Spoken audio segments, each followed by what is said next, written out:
we're Iman and Abby, and these are the key lessons learned from industry professionals during our interviews. We have Greg Bauckham, Gary Hokinson, the technologies we learned about, and the key lessons. Awesome. Our first interviewee was Greg Bauckham. He is in structural engineering. He's been in structural engineering for about 30 years. He worked for another larger firm, but about 20 years ago, or over 20 years ago, himself and another partner went into business for themselves and started the Bauckham Nolke firm, or structural engineering firm. And he has been the owner and principal partner of that firm for as long as it's been in operation. So his job is to oversee all the projects and operations, but he still works very closely with specific projects and making sure that they're engineered and designed correctly. The first technology that he told us he uses on a daily basis is called EnterCalc, and it was one that I personally had never heard before, but it is a really important calculation technology used primarily by structural engineers, and it's something that you can use on a model to figure out calculations for structural beams and columns. It can help you figure out placement for specific structural components. It can tell you how that um, structure will perform under certain weights. And it's just very important to create and design the structural engineering aspect of a project. The second technology he told us about was called RISA, and it's also a kind of software that's used mostly by structural engineers. RISA is similar to EnterCalc in that it helps make sure that structural calculations are correctly made, but it's more of a modeling technology. So it shows the design and the structural components in a 3D modeling kind of setting. And it works based in the cloud. So it's able to be worked on by multiple people at the same time. And it helps a lot with communication between different structural engineers and also between different people who are working on the project aside from structural engineers. So the key lessons that we learned from this interview were that proven tools have lasting value. And what that means is that InterCalc and RESA are both not the most new versions of those technologies. They're new technologies and softwares that help calculate structural components and allow us to view them in the 3D space. But these tools are trusted and they've been around for a long time, so Mr. Bauckham trusts them to do his work accurately and correctly. As opposed to, we asked him about how he uses or might use AI, and he told us that he hasn't actually had a lot of experience with AI yet, but he does know that some people will use it on construction sites already for a variety of different tasks, and that it can help a lot with communication there specifically. Um, he does note, though, that kind of in a similar to way that he trusts the older technologies more because he's been using them more often, some people in this industry, specifically, he mentioned architects, are actually opposed to the use of AI because it is so against the tradition of design to some people. So it'll be interesting to see how that plays out as AI grows, and some people might remain opposed to it and prefer the traditional technologies. Okay, so our second interview was with Gary Hokinson. Gary Hokinson studied at ASU in architecture. He has 30 plus years in architecture and construction. He started at a larger firm and then he started his own and he now manages his own firm with minimal staff assistance. He primarily works on his own, but when he gets busier, he does hire help. He specializes in building design across a wide range of projects, whether that's commercial or residential.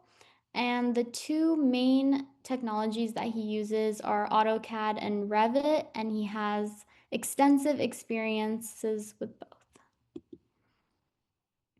What it's used for. So, AutoCAD is a 2D drafting and design software used by architects to create detailed building drawings and plans. It is one of the most widely used technologies among architects and allows users to design almost any type of building with precision. AutoCAD is primarily used by architects and designers. It is considered an industry standard and one of the original software programs used in architectural designs, adopted widely across firms of all sizes. AutoCAD is highly versatile and can be used for virtually any building type. However, it requires significant time investment to learn and become proficient. Mastering it through experience can be extremely beneficial for professionals. So the next technology we learned about is Revit. And Revit is a building information model software used to create detailed 3D models of buildings. It enables architects and engineers to visualize a project in 3 dimensions, improving coordination and reducing design errors before construction begins.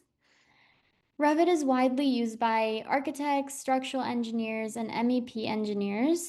It is often used alongside AutoCAD. Architects draw in 2D with AutoCAD and transfer the model into Revit to produce a full 3D representation of the building. Revit's 3D modeling capabilities make it a powerful visualization and coordination tool. However, like AutoCAD, it has a steep learning curve that requires considerable time and practice to master before it becomes efficient in professional use. So, our key lessons from this interview: AutoCAD and Revit work hand in hand.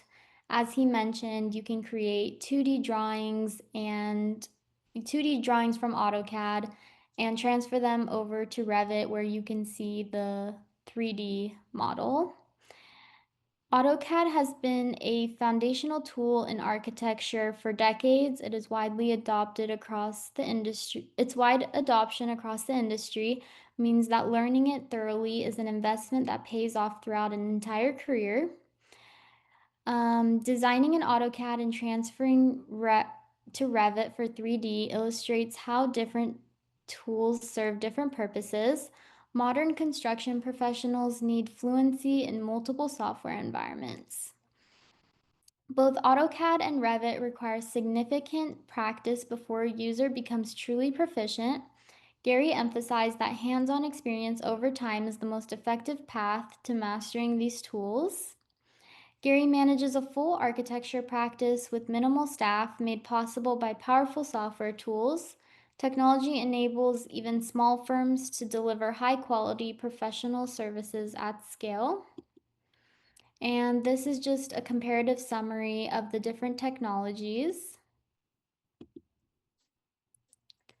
Perfect. And the biggest three lessons that we learned from both of these interviews were that one, the technology that you learn is a really big investment. A lot of the technologies that they mentioned, including AutoCAD, Revit, and RISA, take a long time to learn. But that doesn't mean that they're not worth learning.